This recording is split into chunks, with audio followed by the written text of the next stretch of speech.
abaya amawulire genjagalo bawa womulengere ekidoomu kya green omubiri gwa nabbi ogwebasaawo ensi yonna gwesaalira sallallahu alaihi wasallam ali awo ensi yonna gweyagala ekifo namba 2 Qur'ani we yakkira Makka ne Madina wano wetuli obulamu bwa nabbi obusembayo bwali wano wetuli yawangalyewo emyaka 10 sallallahu alaihi wasallam yawangala emyaka 63 mweje emyaka 63 yamala emyaka 23 ng'akola ddawa emyaka 13 yagimala Makka emyaka 10 n'agimala wano Madina sallallahu alaihi wasallam ennyumba ya nabbi weeri n'emimbali ya nabbi weeri space nkulamusizaako nnyo ssebo naawe nnyaba mpuliriza era naawe andaba mu linnya lya Mukama waffe Yesu.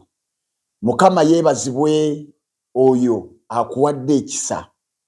Bassebo ne bannyabo nzize kwebaza Katonda leero nti tuli balokole, tuli bakristaayo, ne bw'oba tonnaba kulokoka naye ng'oli mu kristaayo ng'okkiririza mu Yesu Kristo, weebaze Katonda yakuwa ekisa eky'amaanyi. Ntunuulidde abasajja abo nga bw'obalabye baakutte ssente buwanana ne bagenda ekibatutte ki balabe entaana ya mutume we yagwa era basanyufu nnyo kubanga batuuse ku ntaana omuli Muhammad. Naye bassebo ne bannyabo ffe Katonda yatuwa ekisa entaana ya Yesu njereere, entaana ya Yesu nkalu, entaana ya Yesu taliimu, ne bw'omunoonyaamu taliimu.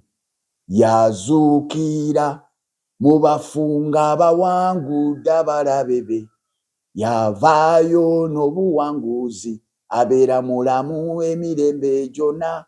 Yeebale yeebale yeebale yazuukira. Kakati wuliriza, osobola okuba ng'oli mu Katuliki tonnaba kulokoka naye oli mu Katuliki era kale weebaze Yesu kubanga ndabyeko Abakatuliki bangi abasiramuse nga ki ekibasiramudde mu baabajereze bagenda ku ntaana yaani Faazangobya ne babajerega bwe batyo n'amaliza ng'asiramuse kubanga agenda bamugambye agenda ku ntaana ya Faazangobya. Naye odduka Faazangobya ow'e Uganda ate ogenda ku Faazangobya ow'e Buwarabu gwe bayita Muhammad. Okirabye? N'olwekyo bw'oba ng'oli mu kristaayo ekyo kye kirabo ekisinga okuba ekinene Katonda kye yakukolera okutegeera eyafa n'azuukira agaba obulamu.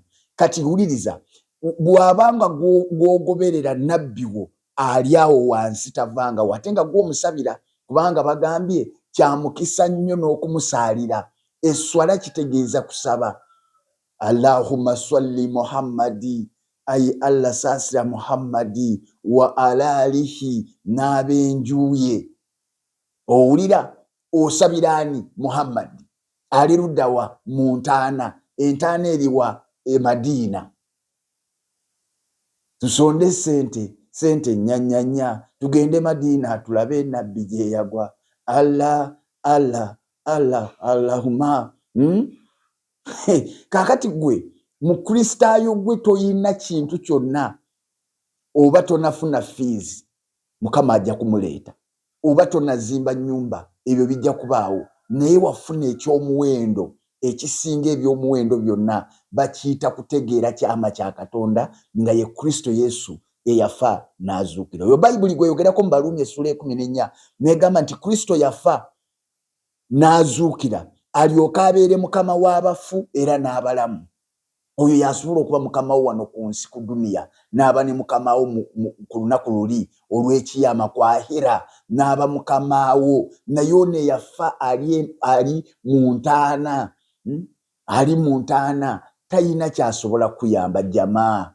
Yensonga lwaki akwetaaga nnyo okusinga gwe bw'omwetaaga. Gw'omwetisse gw'omwetisse gwe weenenya ku lw'ebibi bye.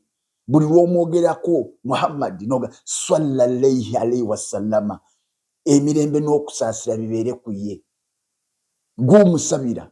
Naye ffe Yesu Kristo Bayibuli egamba nti yatwegayirira buli lunaku n'okusinda okutayogerekeka. Emirembe gibeere naawe. Nkwagaliza okunyumirwa obukristaayo ng'otambula ekitogi kiri waggulu kubanga guwakkiriza mulamu n'olwaleero. Abange mulamu, Yesu mulamu wange, bwabanga mulamu kale tuzine Yesu mulamu wange abange Yesu mulamu Yesu mulamu wange abange Yesu